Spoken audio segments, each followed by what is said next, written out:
अच्छा जी, अब हम लोग एडोबी इलस्ट्रेटर के अंदर पेन टूल जो है उसका बेसिक यूज़ सीख चुके हैं और उसके अलावा हम लोगों ने पेन टूल में मौजूद जो ऑप्शंस हैं उनको भी स्टडी कर लिया है। अब हम लोग क्या करेंगे कि हम लोग पेन टूल की कुछ थोड़ी सी प्रैक्टिस करेंगे। मैंने आप लोगों को पहले भी बताया है और मैं दोबारा कहूँगा कि एडोबी इलस्ट्रेटर में पेन टूल जो है ये एक इंतहाई अहम टूल है। इसकी आप लोग जितनी ज़्यादा से ज़्यादा प्रैक्टिस करें वो कम है। उसकी वजह ये है कि पेन टूल जो है आगे चल के आपके लिए बहुत ज़्यादा काम आएगा जब आप लोग इलस्ट्रेटर के अंदर इलस्ट्रेशंस या आर्ट वर्क क्रिएट करेंगे। तो चलें, इस लेसन में एडोबी इलस्ट्रेटर में हम लोग चल के पेन टूल की मदद से कोई कार्टून कैरेक्टर जो है उसको ड्रॉ करना सीखते हैं। आप लोग देख सकते हैं कि मैंने आप लोगों के लिए यहाँ पे एक कार्टून कैरेक्टर जो है वो ओपन कर रखा है। ये एक आउल का कैरेक्टर है और देखने में बड़ा मज़े का लग रहा है, बड़ी इंटरेस्टिंग सी चीज़ लग रही है। तो चलें इसको ज़रा ड्रॉ करके देखते हैं पेन टूल की मदद से। अच्छा, यहाँ पे आप लोग गौर करें तो मैंने लेयर्स ओपन कर रखी हैं और इसकी कुछ ख़ास वजह है। विंडो में अगर आप जाएँ तो यहाँ पे आपके पास लेयर्स के ऑप्शन मौजूद है और इसकी शॉर्ट की जो है ये है F7। अच्छा जी, ये लेयर्स मैंने क्यों ऑन की हैं, ये अभी मैं आपको थोड़ी देर में बताने वाला हूँ। यहाँ पे ये देखें, मैंने एक लेयर के अंदर ये जो मेरा कार्टून कैरेक्टर है इसको रखा हुआ है, ठीक है? और जैसे ही अगर ये देखें लेयर्स आपके सामने जब ओपन होती हैं, इसमें कुछ यहाँ पे आप देखें आपको ये कैरेक्टर जो है उसका आइकॉन बना हुआ नज़र आ रहा है, ये वाली लेयर खाली नज़र आ रही है। न्यू लेयर आप यहाँ से आके बना सकते हैं, क्रिएट न्यू लेयर। और इसके अलावा आप अगर किसी लेयर को भी डिलीट करना चाहें तो वो भी आप यहाँ से कर सकते हैं। बड़ा इजी है, लेयर को यहाँ पे जो है वो मैनेज करना इलस्ट्रेटर में इतना मुश्किल नहीं है। अच्छा जी, अब यहाँ पे बेसिकली मैं करूँगा क्या कि इस लेयर को मैं कर दूँगा लॉक, ठीक है? और ये जो दूसरी वाली लेयर है लेयर 2, इसके ऊपर मैं अपनी ड्राइंग करूँगा या अपनी इलस्ट्रेशन करूँगा पेन टूल की मदद से। उससे पहले मैं एक और काम करूँगा। ये बेसिकली मैं क्यों करने जा रहा हूँ, इसको लॉक क्यों करने जा रहा हूँ, ये इसलिए करने जा रहा हूँ कि देखें अगर मैं पेन टूल लेके इसके ऊपर कुछ भी ड्रॉ करना शुरू करता हूँ तो ये पीछे मुझे जो है इसकी जो एक्चुअल, ये देखें आप देख सकते हैं कि ये जो एक्चुअल इसकी जो इसका फ्रेम है पिक्चर का वो मुझे तंग करेगा। अच्छा, इस चीज़ को अवॉइड करने के लिए, ये जो क्रॉस का जो फ्रेम मुझे नज़र आ रहा है इसको अवॉइड करने के लिए और ये चीज़ अवॉइड करने के लिए कि बनाते हुए कहीं अगर ये थोड़ा सा ऐसे हिल गया तो मेरी जो ड्राइंग है वो डिस्टर्ब ना हो जाए, इसलिए मैं क्या करूँगा कि मैं यहाँ पे इसको लॉक कर दूँगा। लॉक करने के बाद ये देखें अपनी जगह से ये अब हिल नहीं सकता, ये वहाँ पे फिक्स हो गया। लेकिन मैं इसको लॉक करने से पहले एक काम और करने वाला हूँ जो कि मुझे बहुत हेल्प आउट करेगा इसको ड्रॉ करने में। वो क्या जनाब, मैं इसको सिलेक्ट करूँगा और यहाँ से आके ऊपर से इसकी ओपेसिटी जो है ये मैं थोड़ी सी कम कर दूँगा, ठीक है? अब ये इसको मैं फॉर एग्ज़ाम्पल 60% पे रख देता हूँ। ये ओपेसिटी मैंने इसलिए कम की है ताकि, अब मैं इसको लॉक करता हूँ।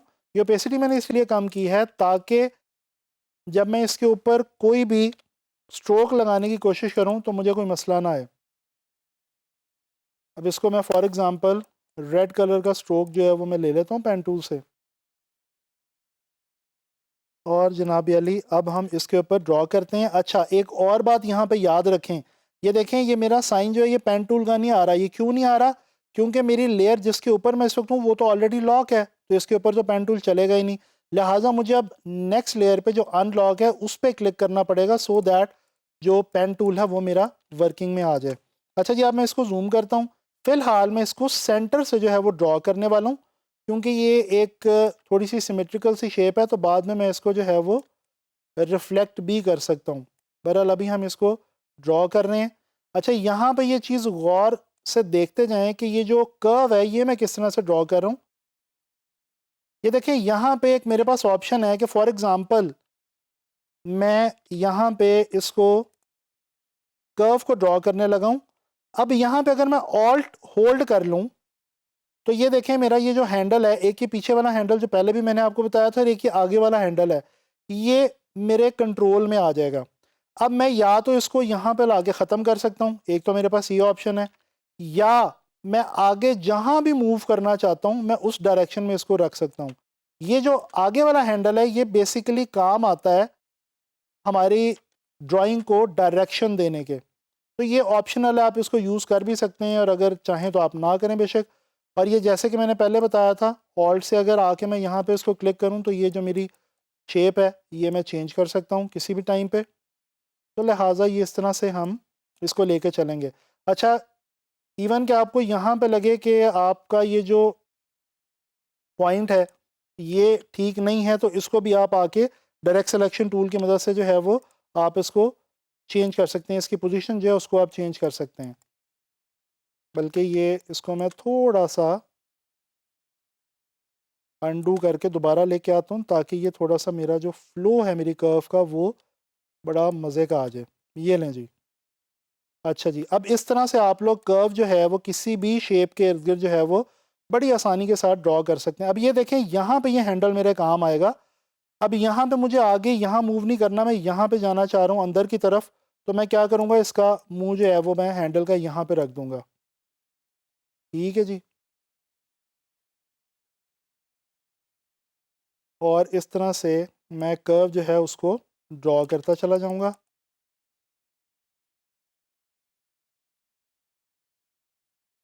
ये देखें जी, मेरी कर्व जो है वो जाती जा रही है और उसके साथ साथ मेरा जो कार्टून करेक्टर है वो भी ड्रॉ होता जा रहा है।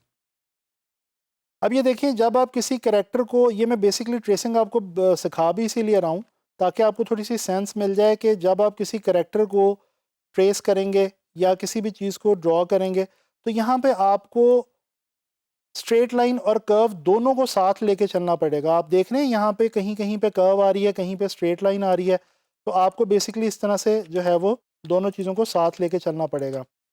अच्छा, अब ये मैंने एक शेप जो है वो बना ली है। मैं अगर इसको जो है वो राइट क्लिक करके ट्रांसफॉर्म में जाके रिफ्लेक्ट कर दूं और साथ में इसकी कॉपी ले लूं। अच्छा, ये अब मैंने क्या करना है कि पहले मैंने वापस जाना है सिलेक्शन टूल में, उसके बाद मैंने दोबारा ट्रांसफॉर्म में आना है और यहाँ से रिफ्लेक्ट करके इसकी लेनी है कॉपी। ये देखें जी, ये कॉपी मेरे पास आ गई इसकी बेसिक शेप की। ठीक है,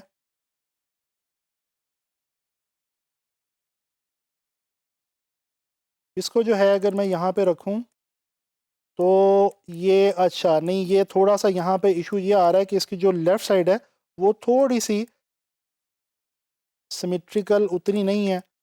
चलें कोई बात नहीं, हम इसको जो है वो कंप्लीट कर लेते हैं यहाँ से। लिहाजा हम यहाँ से इसको आगे कंटिन्यू कर लेंगे।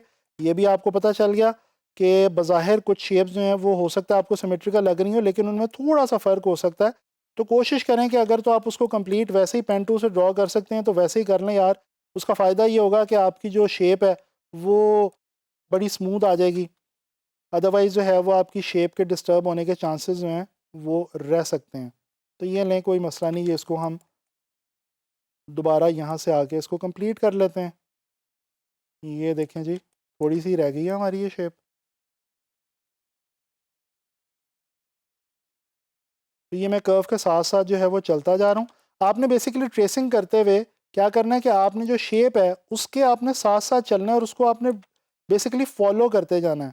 और कोशिश करें कि कर्व जो है वो आपकी स्मूथ बने, जहाँ जहाँ पे कर्व है वो स्मूथ हो। आपकी लाइंस जो हैं वो बड़ी स्मूथ किस्म की होनी चाहिए, ताकि आपका जो एंड रिज़ल्ट है वो कुछ थोड़ा सा मज़े का बने। अब ये देखें, ये मैंने आके पास जो था अपना एक बेसिक पाथ कंप्लीट कर दिया है। ठीक है जी, अब ये देखें, ये मेरा एक बेसिक पाथ जो है वो बन गया है। अच्छा, अब इसको अगर मैं निचली लेयर को ऑफ़ करूं तो ये देखें, मैं देख सकता हूं कि मैंने क्या बनाया है। ठीक है, अब मैं क्या करूंगा कि मैं जल्दी से एक ये वाला जो पाथ है इसको भी बना लेता हूं।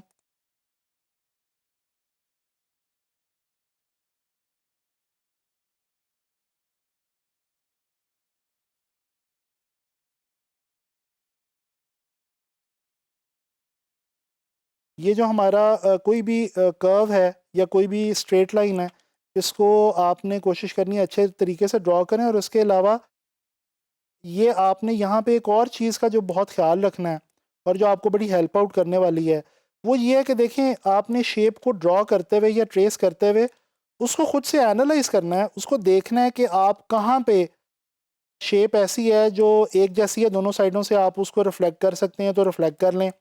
अगर कहीं पे शेप जो है वो थोड़ी सी आगे पीछे है, यानी कि उसका फ़र्क है शेप का, तो आप उसको जो है वो दोबारा बना लें। अच्छा, एक और यहाँ पे अभी ऑप्शन मैं आपको बताने वाला हूँ, वो मेरे ख़्याल हमने पहले भी शायद डिस्कस किया, अरेंज की। ये देखें, हम क्या करते हैं कि जब भी हम कोई शेप ड्रॉ करते हैं उसके अंदर हम चीज़ों को अरेंज करते हैं आगे पीछे। जिस तरह से अब ये आइज़ हैं तो ये आगे आएंगी और ये जो इसकी स्किन है ये पीछे चली जाएगी। तो इसको अगर हमने करना है तो फॉर एग्ज़ाम्पल मैं यहाँ से आइज़ जो हैं इनके लिए तो मैं ले लेता हूँ एलिप्स, और ये देखें एक एलिप्स लेके मैं इसी को थोड़ा सा अंदर लेके आऊँ और थोड़ा सा ऊपर करूँ तो ये देखें हमारी जो आइज़ हैं आउल की वो बन गई। ऑल्ट के साथ मैं इसको डुप्लिकेट करता हूँ और यहाँ पे रखता हूँ, तकरीबन वैसे ही हैं। थोड़ा सा आप इसको जो है वो चेंज खुद से कर सकते हैं। ये देखें, ठीक है जी, ये भी बन गई। अच्छा, अब ये जो आइज़ हम बना रहे हैं और उसके साथ ये देखें आपका ये जो है शेप जो है वो डुप्लिकेट हो जाएगी। और ये देखें अब दोनों आइज़ हमने डुप्लिकेट करके आराम से बना ली। अच्छा, अब ये जो आपकी शेप है ये आपकी आगे आनी है, तो इसको आप अरेंज करके ब्रिंग टू फ्रंट कर लें, क्योंकि आपको नज़र आ रहा है कि आंखें फ्रंट पे हैं और जो स्किन वाला पोर्शन है वो बैक पे है। ठीक है जी। इसी तरह से मैं अभी ये वाला जो है इसको मैं यहाँ पे पहले रख के देखता हूँ रिफ्लेक्ट करके कि ये सेम आता है कि नहीं। ये देखें, पहले मैंने इसको लिया इसकी कॉपी, नहीं जी इसका भी आई थिंक डिफरेंस है। इसको भी हमें थोड़ा सा खुद से जल्दी से बना लेना पड़ेगा।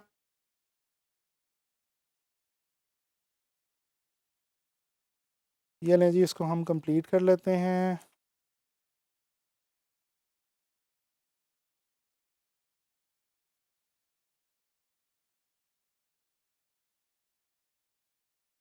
चलें जी, ये ऑलमोस्ट हमारी जो शेप थी ये वाली पर की इसकी डन हो गई है। ये चलें, ये हमने बेसिक शेप इसकी बना ली है। अब जो इसकी बाकी जो कलरिंग वगैरह है और जो इसके अंदर कुछ मज़ीद डिटेल्स हमने ऐड करनी है वो हम नेक्स्ट लेसन में स्टडी करेंगे। जी, तो हम लोग कार्टून कैरेक्टर जो है उसको इलस्ट्रेटर के अंदर ट्रेस करके देख रहे हैं, और आप लोगों को मालूम है कि हमने उसको ड्रॉ करना जो है वो इस लेसन में सीखा, उसको ट्रेस करना सीखा, और हमने देखा कि क्या चीज़ें जो हैं वो हमने मलहूज़े खातिर रखनी है ट्रेसिंग करते हुए पेन टूल की मदद से। इंशाल्लाह ताला नेक्स्ट लेसन में इसी को कंटिन्यू करेंगे, और जो हम कैरेक्टर बना रहे हैं उसके अंदर हम कलर भी फिल करके देखेंगे।